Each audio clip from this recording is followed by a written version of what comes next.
Hello बच्चों, तो आज हम डिस्कस करने वाले हैं question number 22 from the chapter alcohol phenols and ethers and let's see कि इसमें हमसे क्या पूछा गया है।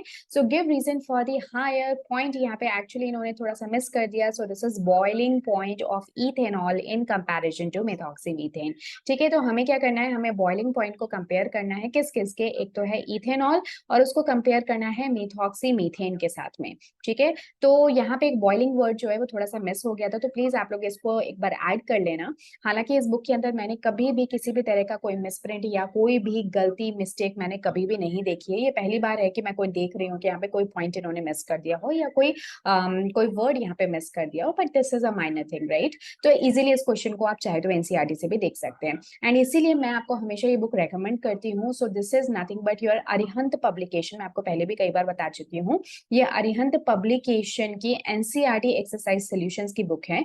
आपको एनसीईआरटी एग्जाम्पलर क्वेश्चंस के लिए तो बहुत सारी बुक फ्रीली भी अवेलेबल मिल जाएंगी, लेकिन जो एनसीईआरटी के एक्सरसाइज सॉल्यूशंस हैं जिनमें कि इतना परफेक्टली आपको आंसर्स गिवन हो, ये आपको हर जगह पे नहीं मिलेगा। ये सिर्फ आपको परचेज ही कर सकते हो आप अमेजोन से। तो अगर आप चाहते हो कि आपको ये किताब चाहिए और आपको अच्छी लगती है, क्योंकि जो भी मैं वीडियोस बना रही हूँ उसके अंदर मैं कहीं ना कहीं इसको यूज करती हूँ, and if you are really liking the text और कंटेंट जो भी कुछ यहाँ पे गिवन है, तो उसके लिए मैंने अपने डिस्क्रिप्शन बॉक्स में आपको अपनी ईमेल आईडी दे रखी है, तो आप वहां से मुझसे कांटेक्ट कर सकते हैं। मैं आपको ये पीडीएफ इजीली अपलोड करा दूंगी। ठीक है, ये इजीली आपको मैं प्रोवाइड कर दूंगी, राइट। अब चलते हैं हम हमारे क्वेश्चन पे। सो क्वेश्चन जैसे कि आप ऑलरेडी देख चुके हो, क्वेश्चन में हमसे कहा गया है कि हमें इथेनॉल और दूसरी तरफ है मिथॉक्सीमीथेन। तो आप देख सकते हो यहाँ पे एक तो है मेरे पास अल्कोहल, ठीक है, अल्कोहल कौन सा है, इथेनॉल, और दूसरी तरफ आप देख सकते हो कि जो मिथॉक्सीमीथेन है वो क्या हुआ, ईथर हुआ।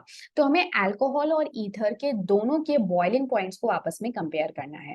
ठीक है, अब आप लोगों को ध्यान होगा, कई बार मैंने वैसे स्पेशली जीओसी की जब मैं आपको पढ़ा रही थी तब मैंने आपको सिखाया था कि किस तरह से आप मेल्टिंग और बॉइलिंग पॉइंट्स को कंपेयर कर सकते हो, या कैसे पता कर सकते हो कि किसका बॉइलिंग पॉइंट किसका मेल्टिंग पॉइंट ज्यादा कम होगा। ठीक है, तो वैसे तो अगर सेम ही फंक्शनल ग्रुप होता है, अगर सेम ही फंक्शनल ग्रुप होता है तो आप हमेशा ये देखोगे कि अगर सरफेस एरिया ज्यादा है तो ऐसे में, या फिर मॉलिक्यूलर वेट ज्यादा है मॉलिक्यूल का, और अगर उसमें ब्रांचिंग कम है, ठीक है, ब्रांचिंग कम है, तो ऐसे सभी केसेस में एक्चुअली जो vendor wall forces of attraction हैं वो ज्यादा होते हैं, जिससे कि बॉइलिंग पॉइंट भी ज्यादा हो जाता है। ये तो कब की बात हुई, अगर सेम ही फंक्शनल ग्रुप हो। बट यहाँ पे हम देख सकते हैं कि हम सेम फंक्शनल ग्रुप की बात ना करके हम यहाँ पे डिफरेंट फंक्शनल ग्रुप्स की बात कर रहे हैं। तो जब भी आप डिफरेंट फंक्शनल ग्रुप्स के लिए देखते हो ना, तभी भी आपको क्या देखना है कि vendor wall forces of attraction तो सभी मॉलिक्यूल के अंदर होते हैं, पर क्या उसके अलावा एडिशनली किसी भी तरह के दूसरे फोर्सेस ऑफ अट्रैक्शन हैं क्या। अगर दूसरे फोर्सेस ऑफ अट्रैक्शन जैसे कि हाइड्रोजन बॉन्डिंग होती है, तो वो उससे होगा क्या कि जो मॉलिक्यूल मॉलिक्यूल है उनके बीच में एक्स्ट्रा बॉन्डिंग क्रिएट होगी, और सीधी सी बात है, जब एक से दूसरा मॉलिक्यूल ज्यादा अब एक दूसरे के साथ अट्रैक्टिवली प्रेजेंट होंगे, तो हमें और ज्यादा हाई टेम्परेचर देना पड़ेगा उस बॉन्ड को ब्रेक करने के लिए। इसका मतलब जो बॉइलिंग पॉइंट है वो भी क्या हो जाएगा, ज्यादा, क्योंकि जब भी आप किसी को बॉइल करते हो तो आप कैसे बॉइल करोगे, हीट एनर्जी प्रोवाइड करके, और हीट एनर्जी आप प्रोवाइड करते हो टेम्परेचर को रेस करके, यानी कि टेम्परेचर को बढ़ा के। जब आपको पानी को गर्म करना होता है तो उसको हीट करना पड़ता है ना, तो गर्म करते हो, उसके बाद में एक टेम्परेचर आता है 100 डिग्री सेल्सियस, जिसपे कि पानी जाके बॉइल होना स्टार्ट हो जाता है। इसलिए हम कहते हैं कि वाटर का बॉइलिंग पॉइंट 100 डिग्री सेल्सियस होता है। इसी तरह से अब यहाँ पे अगर हम बात करें किसकी, एक तरफ है इथेनॉल और दूसरी तरफ है ईथर। तो एक्चुअली इथेनॉल के अंदर क्या है, यहाँ पे वेंडर वॉल तो देखो हमेशा है ही है, ऑर्गेनिक जब भी आप मॉलिक्यूल्स की बात करोगे vendor wall forces of attraction तो है ही है।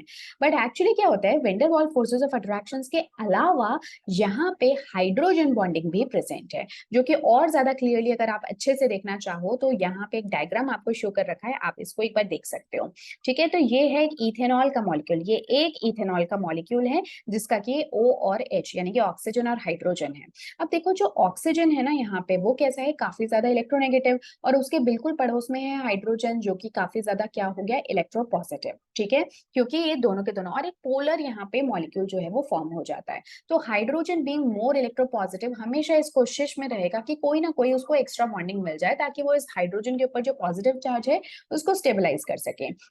दूसरी तरफ ऑक्सीजन आपका इलेक्ट्रॉन रिच है because of the presence of lone pair and electronegativity. तो जो दो आसपास के ये जो मॉलिक्यूल्स है ना, इसका हाइड्रोजन एक्स्ट्रा बॉन्डिंग के सर्च में क्या करेगा, ये जो ऑक्सीजन है दूसरे मॉलिक्यूल का, उसके साथ में एक हाइड्रोजन बॉन्डिंग को शो कर देता है। इस तरह की जो हाइड्रोजन बॉन्डिंग होती है, क्योंकि वो दो डिफरेंट मॉलिक्यूल्स के बीच में हो रही है, इसलिए हम उसको कह देते हैं इंटर मॉलिक्यूलर, ठीक है, intermolecular hydrogen bonding. Is that clear? जो इंटर वर्ड होता है ना, वो हमेशा दो अलग अलग मॉलिक्यूल्स, इंटर का खुद आप मतलब समझो, आप लोगों ने इंटर वर्ड कई बार सुन रखा होगा, जैसे कि international, inter atomic, inter molecular. तो ये इंटर एक्चुअली होता क्या है? इंटर होता है दो अलग। जब हम बोलते हैं इंटरनेशनल, मतलब यानी दो नेशंस के बीच की कोई न्यूज की अगर आप बात कर रहे हो, तो this is a international news, दो नेशंस के बीच की कोई न्यूज। ठीक है, तो दो कभी भी मॉलिक्यूल की अगर आप बात करोगे, दो मॉलिक्यूल के बीच में कोई एक्स्ट्रा हाइड्रोजन बॉन्डिंग हो रही है, तो आप उसको कहोगे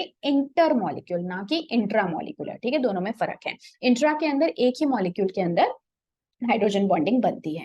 बट अगर इसी तरह की हाइड्रोजन बॉन्डिंग हम सर्च करना चाहें किसके अंदर, मिथॉक्सी मीथेन में, तो मैं इसका कंप्लीट स्ट्रक्चर लिख देती हूँ, क्योंकि कई बार बच्चों को मैंने देखा है उनको समझ में नहीं आता, उनको लगता है कि ऑक्सीजन तो यहाँ पे भी है, हाइड्रोजन यहाँ पे भी है, तो फिर ये जो है हाइड्रोजन बॉन्डिंग क्यों नहीं शो कर सकते।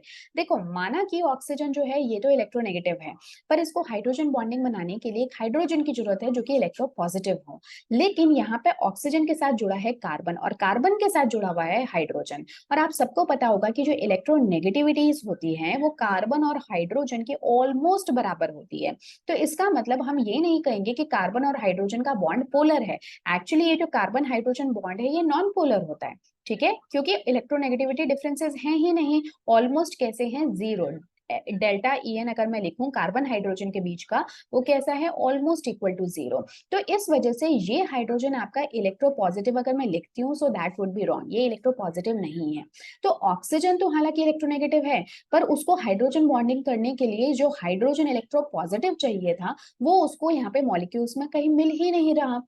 इस वजह से यहाँ पे इंटरमॉलिक्यूलर हाइड्रोजन बॉन्डिंग, मैं इसको IMH बॉन्ड इस तरह से लिख देती हूँ, तो कोई इंटरमॉलिक्यूलर हाइड्रोजन बॉन्डिंग प्रेजेंट नहीं है। इसका मतलब यहाँ पे सिर्फ और सिर्फ क्या है, वेंडर वॉल अट्रैक्शंस। और वहां पे वेंडर वॉल अट्रैक्शंस तो थे ही थे, साथ में क्या था, इंटरमॉलिक्यूलर हाइड्रोजन बॉन्डिंग, यानी कि एक्स्ट्रा बॉन्डिंग है। एक्स्ट्रा बॉन्डिंग यानी कि एक्स्ट्रा मॉलिक्यूल के बीच में अट्रैक्शन, यानी कि एक्स्ट्रा क्या देना पड़ेगा, ज्यादा मॉलिक्यूल मॉलिक्यूल के बीच का इंटरेक्शन है, तो और ज्यादा आपको टेम्परेचर देना पड़ेगा, जितनी जरूरत है उससे ज्यादा। इसका मतलब और ज्यादा बॉइलिंग पॉइंट बढ़ जाएगा, जो कि ईथर के केस में पॉसिबल नहीं होगा, क्योंकि इंटरमॉलिक्यूलर हाइड्रोजन बॉन्डिंग मौजूद नहीं है।